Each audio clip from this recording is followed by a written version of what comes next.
নমস্কার। আজকে আমরা ইম্পারেটিভ সেন্টেন্স নিয়ে কিছু ন্যারেশন চেঞ্জ দেখে নেব। ন্যারেটিভ সেন্টেন্সকে আমরা চিনব কি করে সেটা প্রথমে আমাদের জানা দরকার। তো ইম্পারেটিভ সেন্টেন্স চিনতে গেলে আমাদেরকে খেয়াল রাখতে হবে যে কোনো সেন্টেন্স যখন ভার্ব দিয়ে শুরু হয় বা ডু নট বা ডু অথবা প্লিজ দিয়ে শুরু হয়, সেই সমস্ত সেন্টেন্স গুলোকে আমরা ইম্পারেটিভ সেন্টেন্স বলে থাকি। তো ইম্পারেটিভ সেন্টেন্স নেগেটিভ পজিটিভ দুটোই হয়ে থাকে। আমি এই ভিডিওটাতে পজিটিভ সেন্টেন্স গুলোকে তুলে ধরার চেষ্টা করছি, তারপরে আমরা নেগেটিভ সেন্টেন্স দেখে নেব। তো পজিটিভ সেন্টেন্স আমরা কি করে চিনবো? যে বাক্যের মধ্যে কোনো নট থাকবে না বা নেগেটিভ কোনো ইস্যু থাকবে না। তো প্রথমেই যে সেন্টেন্সটা আছে সেটা আছে, the teacher said to me bring your pen. Teacher আমাকে বলেছিলেন তোমার পেনটাকে নিয়ে এসো। তো তো টিচার যে কথাটা বলেছে ব্রিং ইওর পেন, এই কথাটাকে দেখে আমাদেরকে একটু বুঝতে হবে যে এই ইম্পারেটিভ যে সেন্টেন্সটা রয়েছে ব্রিং ইওর পেন, এটা দিয়ে কি সেন্স বোঝাচ্ছে। অর্থাৎ এই যেমন মনে করো অর্ডার দিচ্ছে, নাকি অ্যাডভাইস করছে, নাকি রিকোয়েস্ট করছে। এই যে সেন্স গুলোকে আমাদের এই সেন্টেন্সটা পড়ে বুঝতে হবে।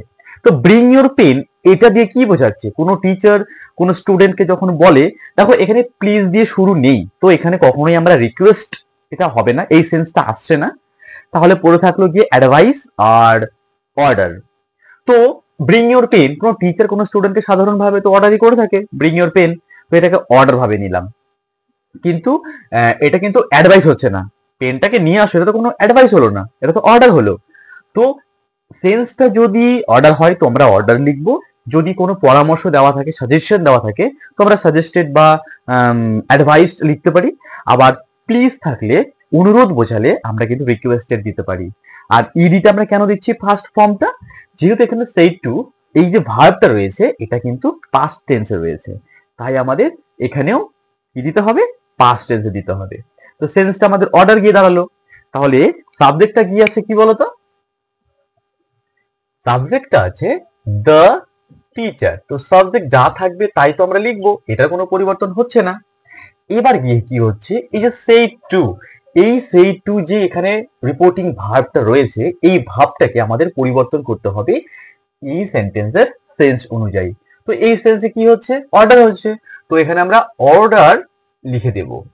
যেহেতু এটা পাস্ট টেন্স তাই কিন্তু আমরা ইডি করে দেবো, অর্ডারড। অর্ডার দিয়ে মি, এখানে কিন্তু টুটা কিন্তু আসবে না, পুরো সেড টু এর জায়গায় আমরা অর্ডার দিয়েছি। তো এখানে মি চলে এলো। এইবার খেয়াল রাখতে হবে যে কোনো ইম্পারেটিভ সেন্টেন্সে লিঙ্কার হিসেবে কিন্তু দ্যাট বসে না, হিসেবে সবসময় টু ব্যবহার করতে হয় পজিটিভ সেন্টেন্সে, এটা কিন্তু আমাদের মনে রাখতে হবে। আর টু এর পরেই যেহেতু এখানে কোনো সাবজেক্ট নেই, তো এই ভাবটা চলে আসবে, টু ব্রিং। টু ব্রিং, এই যে পোর্শনটা হলো এটা কিন্তু ইনফিনিটিভ হিসেবে ব্যবহার হচ্ছে। ভার্বের আগে যখন কোনো টু এর ব্যবহার করা হয় তখন কিন্তু এটা মেইন ভার্ব হিসেবে ব্যবহার হচ্ছে না, তখন এই অংশটাকে বলা হচ্ছে ইনফিনিটিভস। তো টু ব্রিং দিয়ে ইওর বলতে কাকে বোঝানো হচ্ছে? এটা কিন্তু আমাকে বোঝানো হচ্ছে, মানে আমাকে যে কথাটা বলেছে টিচার সেই to me bring your pen, এখানে ইওর মানে কাকে বোঝানো হচ্ছে? আমাকে বোঝানো হচ্ছে, আমি আমার পেনটাই নিয়ে আসবো। তো এখানে মি এর জন্য এর উপর ডিপেন্ড করে এখানকার যে প্রোনাউনটা রয়েছে এটা কিন্তু চেঞ্জ করতে হবে। সেম টু সেম ডাইরেক্ট স্পিচেরটা রাখা যাবে না। ইওর যেটা রয়েছে এই ইওরটা হয়ে গেল মাই। কেন মাই দিলাম? কারণ মি আছে এখানে, মি মানে আমার। তো ইনডাইরেক্টে কথাটা হবে টিচার আমাকে অর্ডার করেছিলেন আমার কলমটাকে আনার জন্য। তো এখানে আমারটা মাই পেন হয়ে গেল কিন্তু, এন্ড ফুল স্টপ। আর ইনভার্টেড কমা থাকলো না। আনসারটা কি দাঁড়ালো? The teacher ordered me to bring my pen.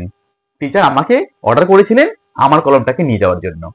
Next দেখো এখানে কি বলেছে, হি সেড টু হার, সে তাকে বলেছিল স্টপ দেয়ার, তাকে থামতে বলেছিল।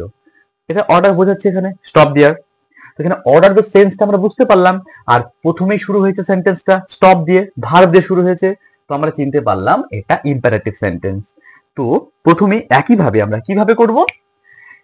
সাবজেক্ট আছে এখানে হি, হি দেবো, আর সেড টু এর বদলে আমরা কিন্তু অর্ডার দেবো। তোমরা নিজেরা একবার করার চেষ্টা করো আমার সাথে সাথে। এখানে আছে অর্ডারড, ঠিক আছে? আর অর্ডার কেন দিলাম নিশ্চয়ই বুঝতে পেরেছো, সেন্সটা কিন্তু অর্ডার বোঝাচ্ছে। হি অর্ডারড হার্ড, লিঙ্কের হিসেবে কি আসবে বলেছিলাম? টু। একদম ঠিক ভেবেছো, টু এবার এখানে stop there end full stop. এই হয়ে গেল আমাদের আনসারটা। কি দাঁড়ালো? He ordered her to stop there. সেন্টেন্সটা হয়ে গেল। আর ইনডাইরেক্ট স্পিচ যেটা আমরা তৈরি করলাম, এখানে ইনভার্টেড কমাটা দিতে হয় না। দেয়ার থাকলে দেয়ারই হয়, যদি হেয়ার থাকতো, হেয়ার থাকলে দেয়ার বসাতে হয়। আগের ভিডিওতে আমার সবটা রুলসটা রয়েছে, কি থাকলে কি চেঞ্জ করতে হয়, একবার পারলে দেখে নিও। He ordered her to stop there, বাস আনসার রাইট। এবারে সেন্টেন্সটা পড়ো। শি সেড টু রাই, সে রাইকে বলেছিল ওয়ার্ক হার্ড, কঠোর পরিশ্রম করো।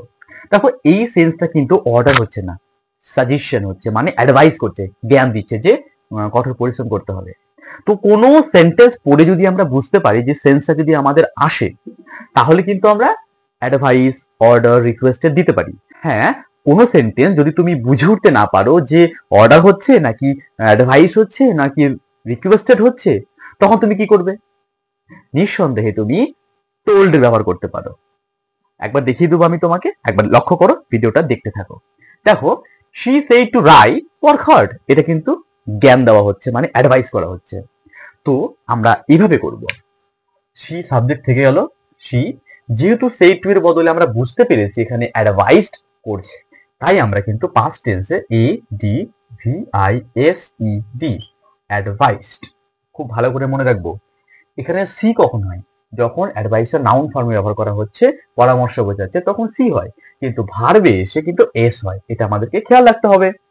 She advised Rai to, to কেন দিলাম? এই যে বলেছিলাম ভার্বের আগে টু দিয়ে সেটা ইনফিনিটিভ হয়ে যাবে, টু ওয়ার্ক, আর এটা অবশ্যই স্মল লেটার হয়ে যাবে, work hard and full stop, বাস আনসার কমপ্লিট। ইম্পারেটিভ সেন্টেন্সে ডাইরেক্ট থেকে ইনডাইরেক্টে করা একদম সহজ, এতটাও কঠিন না। একবার ভালো করে একটু মন দিয়ে বোঝার চেষ্টা করো। তো she advised Rai to work hard, সে রাইকে অ্যাডভাইস করেছিল যে কঠোর পরিশ্রম করতে হবে। নেক্সট দেখো, she said to him go to the doctor, সে তাকে বলেছিল ডাক্তারের কাছে যাও। দেখো এই যে ডাক্তারের কাছে যাও, এটাকে তুমি কিন্তু অ্যাডভাইস দিতে পারো, ও ওকে অ্যাডভাইস করছে, পরামর্শ দিচ্ছে। হ্যাঁ, ডেফিনেটলি তুমি কিন্তু অ্যাডভাইস করো, রাইট আনসার হয়ে যাবে।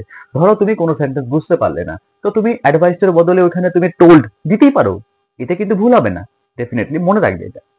তো যেহেতু আমরা গো টু দ্য ডক্টর এই সেন্টেন্সটা দেখে বুঝতে পারছি যে এটা একটা পরামর্শ দেওয়া বোঝাচ্ছে, অ্যাডভাইস করা বোঝাচ্ছে, তো আমরা লিখতে পারি অ্যাডভাইসড, শি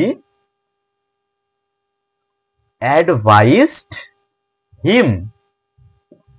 আমি একবার বলে দিই, অ্যাডভাইসটা এই জায়গায় যদি তুমি টোল্ড লিখতে পাস্ট টেন্সের জন্য, টেল থেকে টোল্ড হলো, কাটা যাবে না, কিন্তু ঠিক হবে। যেহেতু সেন্টেন্সটা দেখে বোঝা যাচ্ছে গো টু দ্য ডক্টরকে এখানে একটা পরামর্শ দেওয়া হচ্ছে, তাই কিন্তু এখানে অ্যাডভাইসড করেছি। হিম, তারপর ওখানে ভার্ব আছে গো, তো গো এর আগে আমরা কি দেবো? তো নিজেতে বলো, টু বসবে এখানে। আর ইম্পারেটিভ সেন্টেন্সে লিঙ্কার হিসেবে টু ব্যবহার করা হয়, টু গো, আবার টু, এই টুটা কিন্তু এখানকার টু, মানে এটা কিন্তু লিঙ্কার না, এখানে প্রিপোজিশন যেটা বোঝাচ্ছে, go to the doctor and full stop. She advised him to go to the doctor. এইভাবেও হতে পারতো যে she told him to go to the doctor. এভাবে কিন্তু আশা করি কোনো অসুবিধা হবে না।